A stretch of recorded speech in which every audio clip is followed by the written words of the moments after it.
और संसद में मेरे साथी श्री CR पाटिल जी, गुजरात सरकार में मंत्री पूर्णेश मोदी, अरविंद रयाणी, देवाभाई मालम, जूनागढ़ के सांसद राजेश चुडासमा, सोमनाथ मंदिर ट्रस्ट के अन्य सदस्यगण, अन्य महानुभाव, देवियों और सज्जनों, भगवान सोमनाथ की आराधना में हमारे शास्त्रों में कहा गया है, भक्ति प्रदानाय कृपा अवतीर्णम तम सोमनाथम शरणम प्रपद्ये। यानी भगवान सोमनाथ की कृपा अवतीर्ण होती है, कृपा के भंडार खुल जाते हैं। पिछले कुछ समय से जिस तरह यहां एक के बाद एक विकास कार्य हो रहे हैं,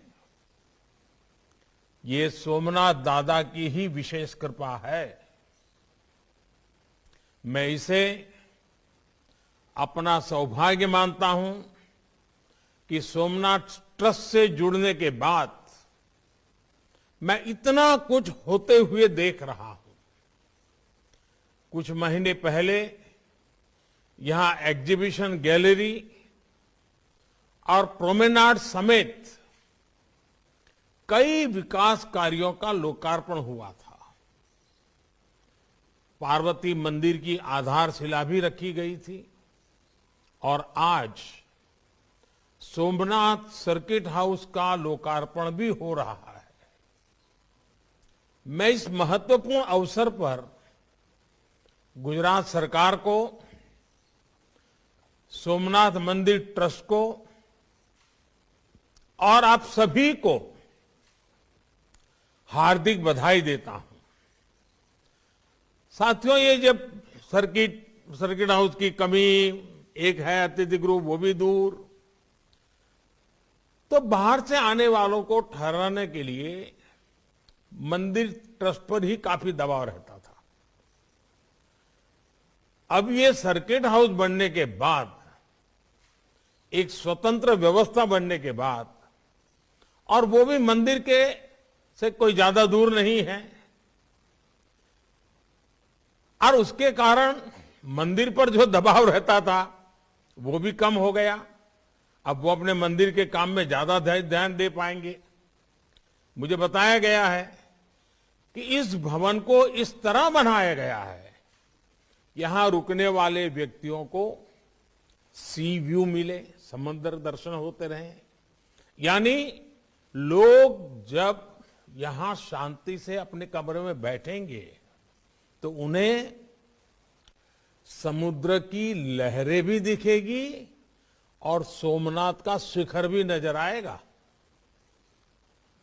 समंदर की लहरों में, सोमनाथ के शिखर में उन्हें समय के थपेड़ों को चीरकर गौरवान्वित खड़ी भारत की चेतना भी दिखाई देगी।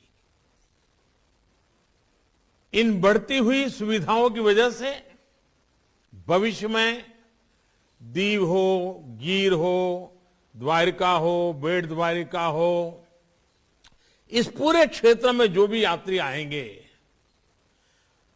सोमनाथ एक प्रकार से इस पूरे टूरिज्म सेक्टर के क्षेत्र का एक सेंटर पॉइंट बन जाएगा, एक बहुत बड़ा महत्वपूर्ण ऊर्जा केंद्र बन जाएगा। साथियों, जब हम अपनी सभ्यता की चुनौतियों से भरी यात्रा पर नजर डालते हैं तो अंदाज होता है कि भारत सैकड़ों वर्षों की गुलामी में किन हालातों से गुजरा है। जिन परिस्थितियों में सोमनाथ मंदिर को तबाह किया गया और फिर जिन परिस्थितियों में सरदार वल्लभ भाई पटेल के प्रयासों से मंदिर का जीर्णोद्धार हुआ, वो दोनों ही हमारे लिए एक बहुत बड़ा संदेश है। आज आजादी के अमृत महोत्सव में हम देश के अतीत से जो सीखना चाहते हैं, सोमनाथ जैसे आस्था और संस्कृति के स्थल उसके अहम केंद्र हैं।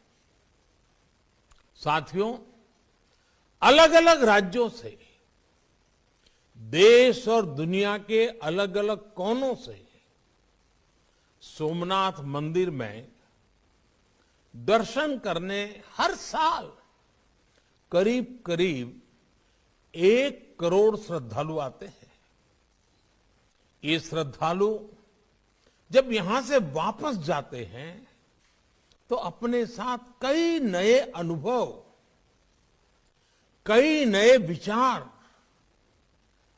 एक नई सोच लेकर के जाते हैं। इसलिए एक यात्रा जितनी महत्वपूर्ण होती है, उतना ही महत्वपूर्ण उसका अनुभव भी होता है। तीर्थ यात्रा में तो खासकर हमारी इच्छा होती है कि हमारा मन भगवान में ही लगा रहे। यात्रा से जुड़ी अन्य परेशानियों में हमें जूझना न पड़े, उलझना न पड़े। सरकार और संस्थाओं के प्रयासों ने कैसे कई तीर्थों को संवारा है। सोमनाथ मंदिर इसका भी जीवंत उदाहरण है। आज यहां आने वाले श्रद्धालुओं के लिए रुकने की अच्छी व्यवस्था हो रही है। सड़कों और ट्रांसपोर्ट की सुविधा बढ़ रही है। यहां बेहतर प्रोमेनाड विकसित किया गया है। पार्किंग सुविधा बनाई गई है। टूरिस्ट फैसिलिटेशन सेंटर बनाया गया है। साफ सफाई के लिए वेस्ट मैनेजमेंट की आधुनिक व्यवस्था भी की गई है। एक शानदार पिलग्रिम प्लाजा और कॉम्प्लेक्स का प्रस्ताव भी अपने अंतिम चरणों में है। हम जानते हैं, अभी हमारे पूर्णेश भाई उसका वर्णन भी कर रहे थे, मां अंबाजी मंदिर में भी इसी तरह के विकास और यात्री सुविधाओं के निर्माण के लिए विचार चल रहा है। द्वारकाधीश मंदिर, रुक्मणी मंदिर, गोमती घाट समेत और भी ऐसे कितने ही विकास कार्यों को ऑलरेडी हम लोगों ने पूर्ण कर लिया है। ये यात्रियों को सुविधा भी दे रहे हैं और गुजरात की सांस्कृतिक पहचान भी मजबूत कर रहे हैं। मैं इस उपलब्धियों के बीच गुजरात के सभी धार्मिक और सामाजिक संगठनों को भी इस अवसर पर जरूर साधुवाद देता हूं, उनकी बधाई देता हूं। आपके द्वारा व्यक्तिगत स्तर पर भी जिस तरह विकास और सेवा के काम सतत किए जा रहे हैं, वो सब कुछ मेरी दृष्टि से तो सबका प्रयास, इस सबका प्रयास की भावना के उत्तम उदाहरण है। सोमनाथ मंदिर ट्रस्ट ने कोरोना की मुश्किलों के बीच जिस तरह यात्रियों की देखभाल की, समाज की जिम्मेदारी उठाई, उसमें जीव ही शिव, ये जीव ही शिव के हमारे विचार के दर्शन होते हैं। साथियों, हम दुनिया के कई देशों के बारे में सुनते हैं कि उनकी अर्थव्यवस्था में पर्यटन का योगदान कितना बड़ा है, इसको बहुत प्रमुखता से दर्शाया जाता है। हमारे यहां तो हर राज्य में, हर क्षेत्र में, दुनिया के देशों में, एक एक देश में जितनी ताकत है उतनी हमारे एक एक राज्य में है। ऐसी अनंत संभावनाएं हैं। आप किसी भी राज्य का नाम लीजिए, सबसे पहले मन में क्या आता है? गुजरात का नाम लेंगे तो Somnath, Dwarka, Statue of Unity, Dholavira, Kutch का रण, ऐसे अद्भुत स्थान मन में उभर आते हैं। यूपी का नाम लेंगे तो अयोध्या, मथुरा, काशी, प्रयाग, कुशीनगर, विंध्याचल जैसे अनेकों नाम एक प्रकार से अपने मानस छवि पे छा जाते हैं। सामान्य जन का हमेशा मन करता है कि इन सब जगहों पर जाने को मिले। उत्तराखंड तो देवभूमि ही है। बद्रीनाथ जी, केदारनाथ जी वहीं पर है। हिमाचल प्रदेश की बात करें तो मां ज्वाला देवी वहीं है, मां नैना देवी वहीं है। पूरा पूर्वोत्तर देवी और प्राकृतिक आभा से परिपूर्ण है। इसी तरह रामेश्वरम जाने के लिए तमिलनाडु, पुरी जाने के लिए उड़ीसा, तिरुपति बालाजी दर्शन के लिए आंध्र प्रदेश, सिद्धि विनायक जी के लिए महाराष्ट्र, सबरीमाला के लिए केरला का नाम आता है। आप जिस किसी भी राज्य का नाम लेंगे, तीर्थाटन और पर्यटन के एक साथ कई केंद्र हमारे मन में आ जाएंगे। ये स्थान हमारी राष्ट्रीय एकता का, एक भारत श्रेष्ठ भारत की भावना का प्रतिनिधित्व करते हैं। इन स्थलों की यात्रा राष्ट्रीय एकता को बढ़ाती है। आज देश इन जगहों को समृद्धि के एक मजबूत स्रोत के रूप में भी देख रहा है। इनके विकास से हम एक बड़े क्षेत्र के विकास को गति दे सकते हैं। साथियों, पिछले 7 सालों में देश ने पर्यटन की संभावनाओं को साकार करने के लिए लगातार काम किया है। पर्यटन केंद्रों का ये विकास आज केवल सरकारी योजना का हिस्सा भर नहीं है, बल्कि जन भागीदारी का एक अभियान है। देश की हेरिटेज साइट्स, हमारी सांस्कृतिक विरासतों का विकास इसका बड़ा उदाहरण है। पहले जो हेरिटेज साइट्स उपेक्षित पड़ी रहती थी, उन्हें अब सबके प्रयास से विकसित किया जा रहा है। प्राइवेट सेक्टर भी इसमें सहयोग के लिए आगे आया है।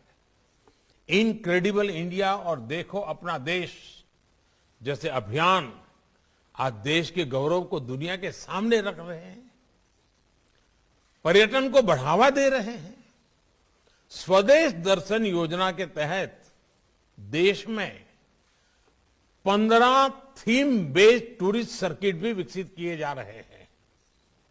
ये सर्किट न केवल देश के अलग अलग हिस्सों को अपने में जोड़ते हैं, आपस में जोड़ते हैं, बल्कि पर्यटन को नई पहचान देकर सुगम भी बनाते हैं।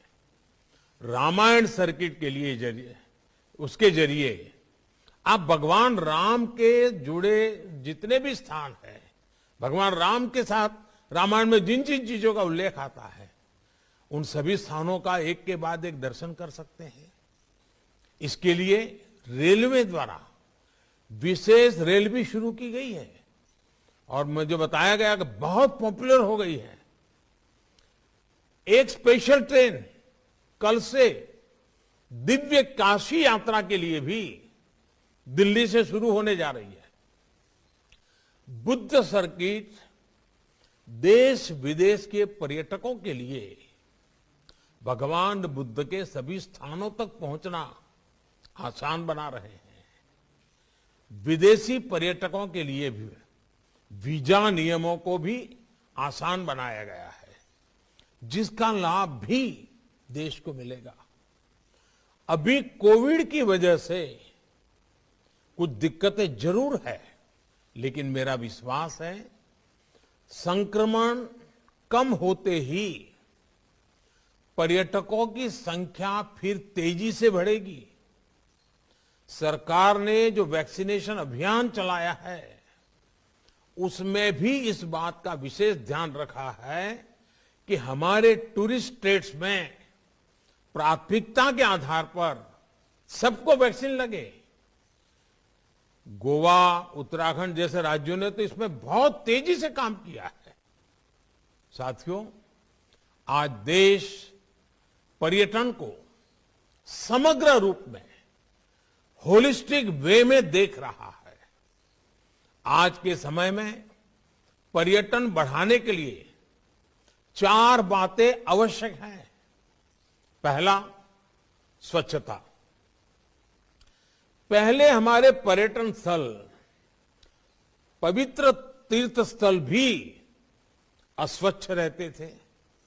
आज स्वच्छ भारत अभियान ने ये तस्वीर बदली है। जैसे जैसे स्वच्छता आ रही है, पर्यटन में भी इजाफा हो रहा है। पर्यटन बढ़ाने के लिए दूसरा अहम तत्व है सुविधा। लेकिन सुविधाओं का दायरा केवल पर्यटन तक ही सीमित नहीं होना चाहिए। सुविधा परिवहन की, इंटरनेट की, सही जानकारी की, मेडिकल व्यवस्था की, हर तरह की होनी चाहिए। और इस दिशा में भी देश में चौतरफा काम हो रहा है। साथियों, पर्यटन बढ़ाने का तीसरा महत्वपूर्ण पहलू है समय। आजकल 2020 का दौर है। लोग कम से कम समय में ज्यादा से ज्यादा स्थान कवर करना चाहते हैं। आज जो देश में हाईवेज, एक्सप्रेसवेज बन रहे हैं, आधुनिक ट्रेन्स चल रही है, नए एयरपोर्ट शुरू हो रहे हैं, उनसे इसमें बहुत मदद मिल रही है। उड़ान योजना की वजह से हवाई किराए में भी काफी कमी आई है। यानी जितना यात्रा का समय घट रहा है, खर्च कम हो रहा है, उतना ही पर्यटन बढ़ रहा है। अगर हम गुजरात को ही देखें तो हमारे यहां बनासकांठा में अंबाजी के दर्शन के लिए, पावागढ़ में कालिका माता के दर्शन के लिए, गिरनार में अब तो रोपवे भी हो गया है, सातपुड़ा में कुल मिलाकर 4 रोपवे काम कर रहे हैं। इन रोपवे के शुरू होने के बाद पर्यटकों की सुविधा में वृद्धि हुई है और पर्यटकों की संख्या में भी बढ़ोतरी देखी जा रही है।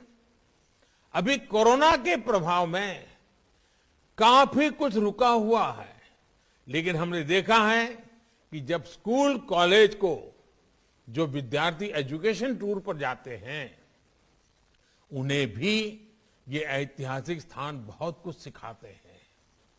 जब देश भर में ऐसे स्थानों पर सुविधाएं बढ़ रही है, तो विद्यार्थियों को भी सीखने समझने में आसानी होगी। उनका देश की विरासत से जुड़ाव भी बढ़ेगा। साथियों, पर्यटन बढ़ाने के लिए चौथी और बहुत महत्वपूर्ण बात है हमारी सोच। हमारी सोच का इनोवेटिव और आधुनिक होना जरूरी है, लेकिन साथ ही साथ हमें अपनी प्राचीन विरासत पर कितना गर्व है, ये बहुत मायने रखता है। हम में ये गौरव भाव है, इसलिए हम भारत से चोरी की गई मूर्तियों को, पुरानी धरोहरों को दुनिया भर में से वापस ला रहे हैं। हमारे लिए हमारे पूर्वजों ने इतना कुछ छोड़ा है, लेकिन एक समय था जब हमारी धार्मिक सांस्कृतिक पहचान पर बात करने में संकोच किया जाता था। आजादी के बाद दिल्ली में कुछ गिने चुने परिवारों के लिए ही नवनिर्माण हुआ, लेकिन आज देश उस संकीर्ण सोच को पीछे छोड़कर नए गौरव स्थलों का निर्माण कर रहा है, उन्हें भव्यता दे रहा है। ये हमारी ही सरकार है जिसने दिल्ली में बाबा साहब मेमोरियल का निर्माण किया। ये हमारी ही सरकार है जिसने रामेश्वरम में एपीजे अब्दुल कलाम स्मारक को बनवाया। इसी तरह नेताजी सुभाष चंद्र बोस और श्यामजी कृष्ण वर्मा जैसे महापुरुषों के साथ जुड़े हुए स्थानों को भव्यता दी गई है। हमारे आदिवासी समाज के गौरवशाली इतिहास को सामने लाने के लिए देश भर में आदिवासी म्यूजियम भी बनाए जा रहे हैं। आज केवड़िया में बनी स्टैच्यू ऑफ यूनिटी पूरे देश का गौरव है। कोरोना काल शुरू होने से पहले बहुत ही कम समय में 45 लाख से ज्यादा लोग स्टैच्यू ऑफ यूनिटी को देखने आ चुके थे। कोरोना काल के बावजूद अब तक 75 लाख से ज्यादा लोग स्टैच्यू ऑफ यूनिटी को देखने आ चुके हैं।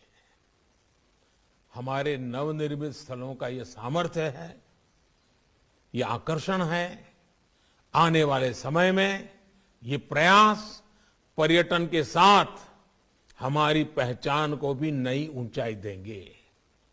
और साथियों, जब मैं वोकल फॉर लोकल की बात करता हूं तो मैंने देखा है कुछ लोगों को यही लगता है कि मोदी का वोकल फॉर लोकल मतलब दिवाली के समय दिए कहां से खरीदना है। इतना सीमित अर्थ मत करना भाई। जब मैं वोकल फॉर लोकल कहता हूं तो मेरी दृष्टि से टूरिज्म भी इसमें आ जाता है। मेरा तो हमेशा आग्रह रहता है कि जो भी अगर परिवार में बच्चों की इच्छा है, विदेश जाना है, दुबई जाना है, सिंगापुर जाना है, मन करना है, लेकिन विदेश जाने का प्लान करने से पहले परिवार में तय करो, पहले हिंदुस्तान में 15-20 मशहूर स्थान पर जाएंगे, पहले हिंदुस्तान को अनुभव करेंगे, देखेंगे, बाद में दुनिया के किसी और जगह पर जाएंगे। साथियों, वोकल फॉर लोकल जीवन के हर क्षेत्र में हमें इसे अंगीकार करना ही होगा। देश को समृद्ध बनाना है, देश के नौजवानों के लिए अवसर तैयार करने हैं, तो इस रास्ते पर चलना होगा। आज आजादी के अमृत महोत्सव में हम एक ऐसे भारत के लिए संकल्प ले रहे हैं जो जितना आधुनिक होगा उतना ही अपनी परंपराओं से जुड़ा होगा। हमारे तीर्थ स्थान, हमारे पर्यटन स्थल इस नए भारत में रंग भरने का काम करेंगे। ये हमारी विरासत और विकास दोनों के प्रतीक बनेंगे। मुझे पूरा विश्वास है सोमनाथ दादा के आशीर्वाद से देश के विकास की ये यात्रा इसी तरह अनवरत जारी रहेगी। एक बार फिर नए सर्किट हाउस के लिए आप सभी को बहुत बहुत बधाई देता हूं। મને આનંદ થયો હોત કે આજે હું તમારી વચ્ચે રૂબરૂ આવી શક્યો હોત, જૂના જૂના બધા સાથીઓને મળવાનું થયું હોત, દાદાના પણ દર્શન થઈ જાત અને ત્યાં પણ જે વિકાસની પ્રવૃત્તિઓ ચાલી રહી છે ને નજરે જોઈ શકત। પરંતુ આપ જાણો છો સમયની પણ સીમા, સંજોગો પણ એવા અને સામે 26 જાન્યુઆરી પણ છે અને એના કારણે રૂબરૂ આવવાને બદલે વર્ચ્યુઅલી આપ સૌના પણ દર્શન કરી રહ્યો છું। દાદાના શિખરના પણ દર્શન કરવાનું સૌભાગ્ય મળ્યું છે। આપ સૌને ખૂબ ખૂબ શુભકામનાઓ। बहुत बहुत धन्यवाद। जय सोमनाथ।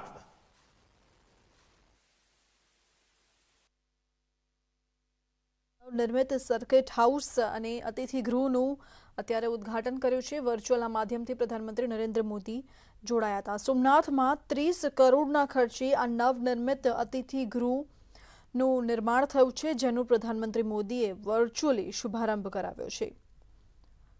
તો ભારતવર્ષના આસ્થાના કેન્દ્ર એવા ભગવાન સોમનાથ મહાદેવના સાનિધ્યમાં અરબી સમુદ્રના કિનારે રૂપિયા 30.55 કરોડના ખર્ચે આ નવનિર્મિત અતિથિ ગૃહનું નિર્માણ થયું છે।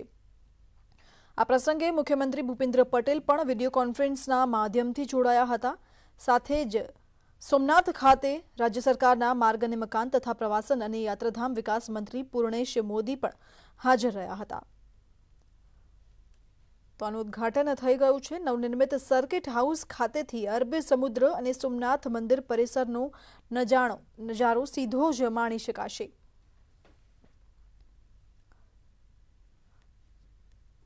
તો આ સર્કિટ હાઉસની વિગતો આપતા પૂર્ણેશ મોદીએ પણ જણાવ્યું હતું કે આલિશાન 4 મંજિલા અતિથિગૃહ કુલ પ્લોટ 15,000 ચોરસ મીટર એરિયામાં ફેલાયેલો છે।